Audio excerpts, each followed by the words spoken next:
அனைவருக்கும் வணக்கம். இன்னைக்கு நம்ம பிஎஸ்என் கிச்சன் யூடியூப் சேனல்ல சின்ன வெங்காய சாம்பார் எப்படி டேஸ்டியா பண்றது அப்படிங்கறத இன்னைக்கு வீடியோல பார்க்க போறோம். சாம்பார்னாலே சின்ன வெங்காயம் போட்டு பண்ற சாம்பார் எல்லாருக்குமே பிடிக்கும், யாருக்குமே பிடிக்காது அப்படின்னு சொல்ல முடியாது. முதல்ல நம்ம இந்த துவரம் பருப்பு ஒரு டம்ளர் எடுத்து அதை நல்ல குக்கர்ல போட்டு நல்ல குழைய வேக வச்சு தனியா எடுத்து வச்சுக்கிறோம். இந்த சாம்பார் பண்றதுக்கு இந்த பருப்பு ரொம்ப தேவை. இப்போ திரும்பவும் அதே அந்த குக்கரை நம்ம அடுப்புல வச்சுட்டு ஒரு சிறிதளவு எண்ணெய் சன்ஃப்ளவர் ஆயில் ஊற்றிட்டு ஒரு 3-4 ஸ்பூன் அளவுக்கு ஊற்றிக்கோங்க. ஊற்றிட்டு அதை எண்ணெய் காஞ்ச உடனே இப்போ நம்ம அதில் கடுகு அதில் போடுறோம். கடுகு நல்லா வெடித்த பிறகு கருவேப்பிலையை அதில் நம்ம போடுறோம். இந்த கருவேப்பிலையும் நல்ல பொரிஞ்சு வந்த பிறகு அதில் நாம் என்ன பண்ணுறோம், ஒரு தக்காளியை நறுக்கி சின்ன சின்னதாக வச்சுருக்கோம். அந்த தக்காளியை நம்ம அதில் போடுறோம். தக்காளி கொஞ்சம் இதான பிறகு ஏற்கனவே நம்ம உரிச்சு தோல் நீக்கி வச்சிருக்கிற இந்த சின்ன வெங்காயத்தை ஒரு 20-25 வெங்காயம் அளவுக்கு நாம் இதில் போடுறோம். ஏன்னா இந்த வெங்காயத்துக்கு இந்த சாம்பாருக்கு பேரே சின்ன வெங்காய சாம்பார். அதனால் எவ்வளவு முடியுமோ அவ்வளவு சின்ன வெங்காயத்தை, சாம்பார் வெங்காயத்தை உரித்து ரெடி பண்ணி வச்சுக்காங்க. இப்போ நம்ம அதில் போட்டு நல்லா வதக்கிறோம். அதை ஒரு 5 நிமிஷம் அளவுக்கு அடுப்பை நல்லா பெருசாக வச்சுட்டு நாம் இதை நல்லா வதக்கிறோம். இந்த சின்ன வெங்காயம் பார்த்தீங்கன்னா கண்ணாடி மாதிரி அப்படியே நல்லா அதில் வதங்கிடும் அந்த எண்ணெயில்.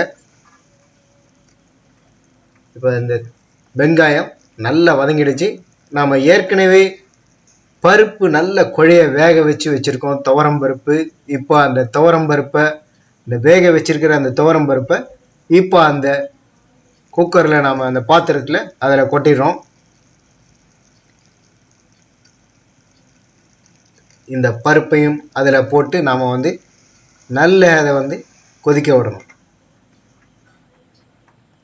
இந்த சின்ன வெங்காய சாம்பார் பார்த்தீங்கன்னா நம்ம செய்யும்போதே அதை சாப்பிடும் போல் அப்படியே தோணும். அந்த அளவுக்கு ஒரு இன்ட்ரெஸ்டோடு நம்ம அதை சமையல் பண்ணோம். இதை ஒரு 5 நிமிஷம் அளவுக்கு நல்லா கொதிக்க விடுங்க. இப்போ அதில் நாம் மஞ்சள் தூளை ஆட் பண்ணுறோம். சாம்பாருக்கு ரொம்ப முக்கிய தேவை. ஒரு 1/4 ஸ்பூன் அளவுக்கு மஞ்சள் தூளை அதில் ஆட் பண்ணிக்கிறோம். அடுத்ததாக ஒரு 2 ஸ்பூன் அளவுக்கு கல் உப்பு சேருங்க. கல் உப்பு ஆட் பண்ணுறோம்.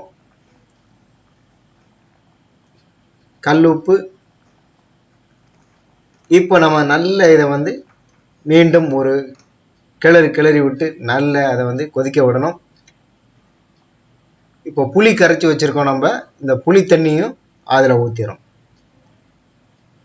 ஒரு நெல்லிக்காய், பெரிய நெல்லிக்காய் அளவுக்கு புளி தண்ணியை நம்ம அதை கரைச்சி வச்சுருக்கோம். அதையும் அதில் ஊற்றிட்டு நல்லா கொதிக்க விடுறோம். இந்த சின்ன வெங்காய சாம்பாருக்கு பேரே அரைச்சி விட்ட சின்ன வெங்காய சாம்பார். இப்போ இந்த மிக்சி ஜாரில் ஒரு 2 மிளகாய் வத்தல், மல்லி, தனியா, தேங்காய் ஒரு 1/2 மூடி தேங்காய், சீரகம் கொஞ்சம், மிளகு, இது எல்லாத்தையும் நம்ம இந்த மிக்சி ஜாரில் போட்டு நல்ல குழைய தண்ணி ஊற்றி அதை நம்ம அரைச்சி ரெடி பண்ணி ஒரு பாத்திரத்தில் வச்சுக்கிறோம். இந்த ஆனியன் கொதிச்சுக்கிட்டு இருக்கும்போதே நம்ம இந்த வேலையை நம்ம ரெடி பண்ணி வச்சிடறோம். இப்போ இதை அரைச்சி வச்சிருக்கிற விழுது, தேங்காய், தனியா, மிளகாய் வத்தல், மிளகு, சீரகம், இது எல்லாத்தையும் போட்டு நல்ல குழைய நம்ம அரைச்சி ரெடியாக வச்சுருக்கோம். இந்த அரைச்சி வச்சிருக்கிற விழுதையும் நாம் இதில் இப்போ நம்ம கொட்ட போகிறோம். ஏன்னா இந்த தக்காளி, வெங்காயம் எல்லாம் பார்த்தீங்கன்னா நல்லா வெந்துருச்சு. இந்த அரைச்சி வச்சிருக்கிற விழுதையும் நம்ம அதில் கொட்டிடுறோம். அதனால் தனியாக சாம்பார் பொடியெலாம் போட தேவையில்லை.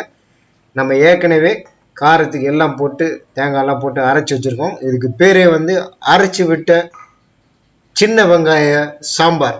செம்ம டேஸ்ட்டாக இருக்கும். இப்போ மேலும் ஒரு 5 நிமிஷம் நம்ம இதை நல்லா கொதிக்க விடுறோம். பெருங்காயத்தூள் ஒரு கொஞ்சம் ஆட் பண்ணிக்காங்க.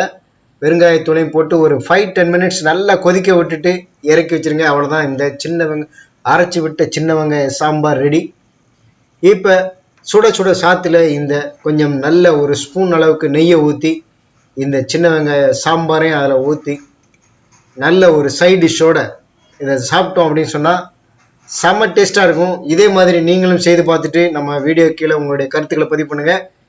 சேனலுக்கு மறக்காமல் சப்ஸ்கிரைப் பண்ணுங்கள்.